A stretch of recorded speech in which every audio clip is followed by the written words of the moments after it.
Back in the early 2000s, River Plate had one of the best attacking quartets the South American game had ever seen, called Los Cuatro Fantásticos. This included the likes of future UEFA Cup winners Javier Saviola and Pablo Aimar, the king of dribbling himself, Ariel Ortega, and Aston Villa legend Juan Pablo Angel. However, behind the scenes was a wonder kid who was seen as one of the great hopes of Argentine football, even being labeled the next Maradona by El Diego himself. His name is Andreas de Alessandro, a name that has been somewhat forgotten in Europe over the past couple of decades. But what happened to this forgotten wonder kid, and what is his legacy in the game? Andreas Nicolas de Alessandro was born on April 15, 1981, in La Paternal, Buenos Aires. His ascent as a youngster was rapid. At the age of 4, he was playing indoor football, and by the age of 8, he had already joined River Plate's academy. However, his life was never easy. He had to travel 40 minutes by bus from the La Paternal section of Buenos Aires to Belgrano to train at River Plate. Additionally, later on, he was forced to take up jobs as a plumber from Thursday to Sunday evening. Then he delivered pizza on a motorcycle until midnight, due to his family's financial burden. Eventually, though, at 18, De Alessandro signed his first professional contract and used the money to buy his family a better house. De Alessandro would be a standout player in the 2001 FIFA U20 World Youth Championship, as Argentina would win the tournament, and De Alessandro would win the silver ball. This turned many heads in the direction of the attacking midfielder, and River Plate fans had massive expectations for the youngster. Those expectations looked to be fulfilled in the following season, as De Alessandro would become the main man for Los Millonarios. With the likes of Juan Pablo Angel leaving for England and Saviola and Aimar leaving for Spain, De Alessandro was afforded more game time. He would show his class in a weakened River Plate team, as in the 2002-03 season, the young Argentine would put up 14 goals and 9 assists in 39 games. Nicknamed El Cabezon due to the size of his head both physically and figuratively, De Alessandro was incredibly skillful. Standing at 5'9" or 1.74 meters, his slender build and relatively low center of gravity allowed him to control the ball with ease. It gave him the elegance and balance of a ballerina while making him almost impossible to dispossess. Able to play on the left, right, or through the middle due to him being essentially two-footed. While he wasn't the quickest or the strongest, his quick feet and trickery made him able to glide past defenders. Feints, dragbacks, or quick changes of pace, De Alessandro had a catalog of tricks up his sleeve. In particular, he was most known for his use of the Blomqvist shuffle, when he dragged the ball back onto the inside of his right or left foot, pulling the defender in before hitting it past him or nutmegging him. This little trick made him essentially press resistant and unbeatable. But he wasn't just a one-trick pony either. His vision, creativity, and playmaking were all fantastic. Whether it be a quick 1-2, an impressive long ball, or a clever through ball, De Alessandro could do it all and provide when needed. His free kicks were also a weapon. While it wasn't a staple of his game, it was something that he was excellent at, always knowing where to place the ball and how much power to put behind it. His playing style emulated the great Diego Maradona, to whom he was so often compared. In 2001, De Alessandro was named as one of the 100 best youth footballers in the world by Don Ballon, and Maradona was calling him his heir. At River, he won 3 league titles, was a 2-time inclusion in the South American Team of the Year, and won the FIFA U20 World Cup, being named as the tournament's second best player. The Argentine attracted attention from European clubs following his success, and in July of 2003, Bundesliga side Wolfsburg acquired the 22-year-old services for a club record €9 million. His European dreams soon turned into a nightmare, however. His first season at Wolfsburg went well, acting as a link between the defense and offense from the start. He would go on to provide 12 assists and score 4 goals in 29 games, which included scoring the Bundesliga's 40,000th goal since its creation in 1963, netting the 4th goal in a 4-2 victory over Hannover 96. He would steer the club to a 10th place finish in the league, and many had hopes that he could push them further. However, that was not the case.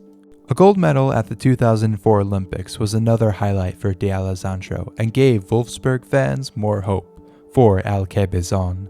However, the next 2 seasons would be seen as a disappointment.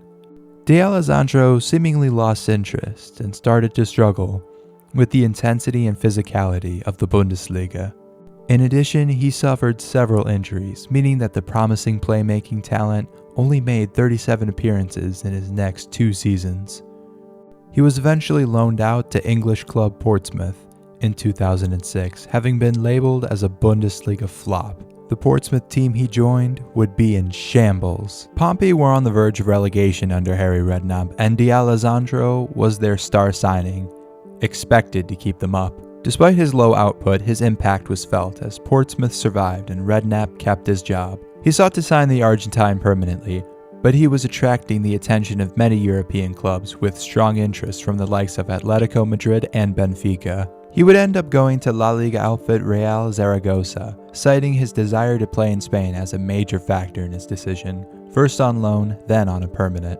He became a regular starter in his first season at Zaragoza, playing 36 games with 35 of them being starts, as Zaragoza finished in 6th place and qualified for the UEFA Cup. However, the 2007-08 season would spell the end of Alcaezon's campaign in Europe.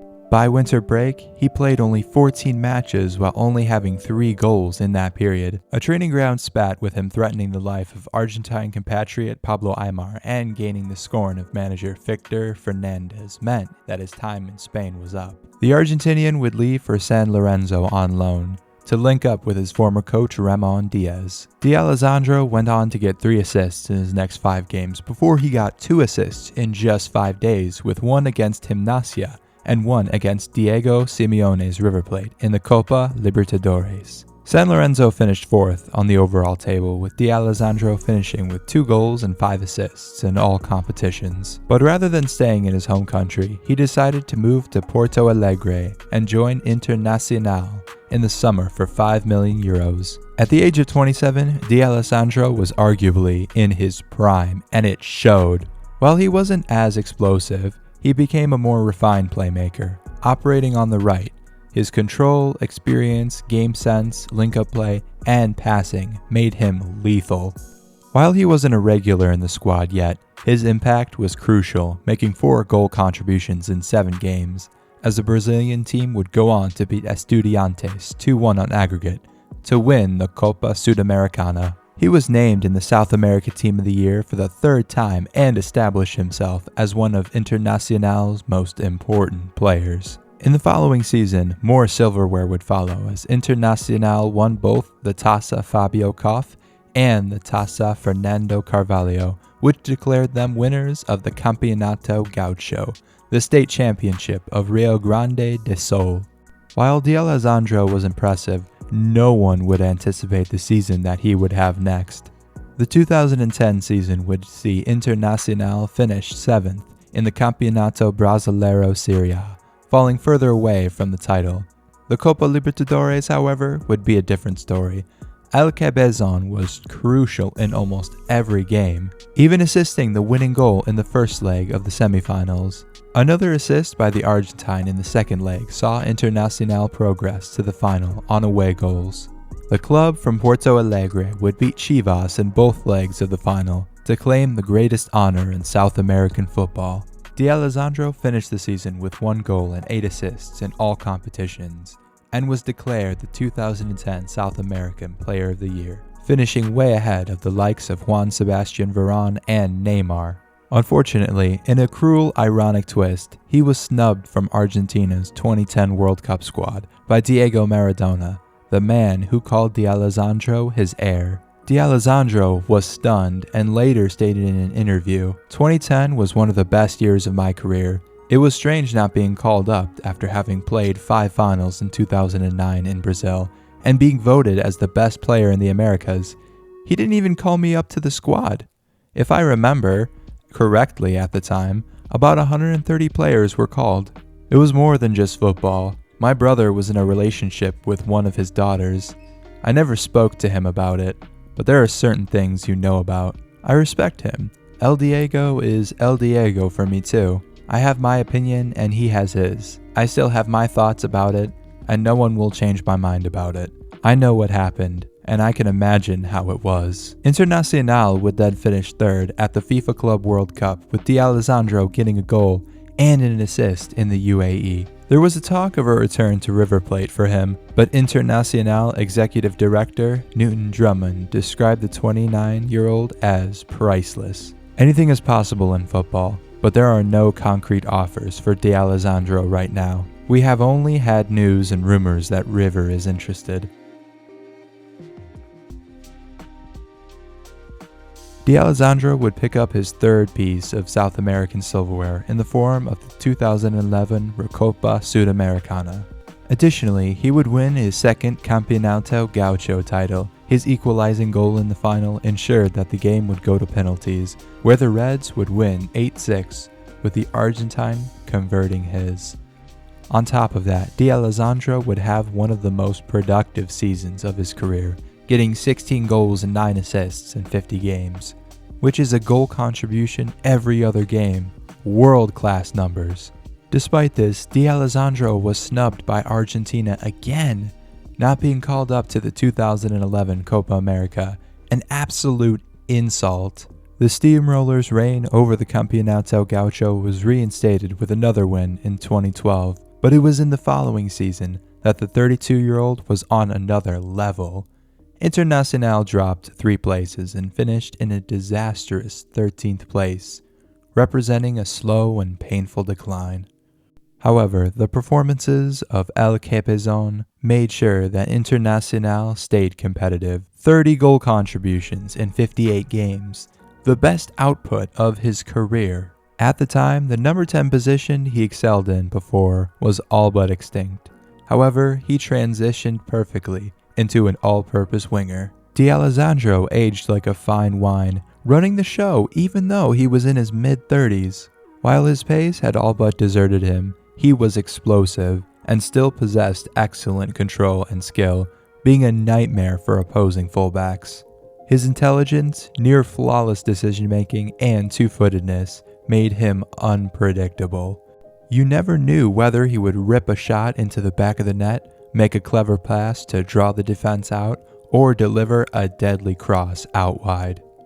But apart from his ridiculous numbers and performances, D'Alessandro was a leader and a role model. Internacional's coach Dunga described him as an example to the rest of the playing staff. Over the next decade, he would become a legend in Brazil, leading the side to 2 more Campeonato Gaucho titles. He went on a short loan to River Plate in the 2016-17 season, winning another Recopa Sudamericana and the Copa Argentina before returning to Brazil. In 2021, he would finally leave the Estadio José Pinheiro Borda to sign for Uruguayan side Nacional at the age of 40 before retiring after a single season. Andrés D'Alessandro is an enigma.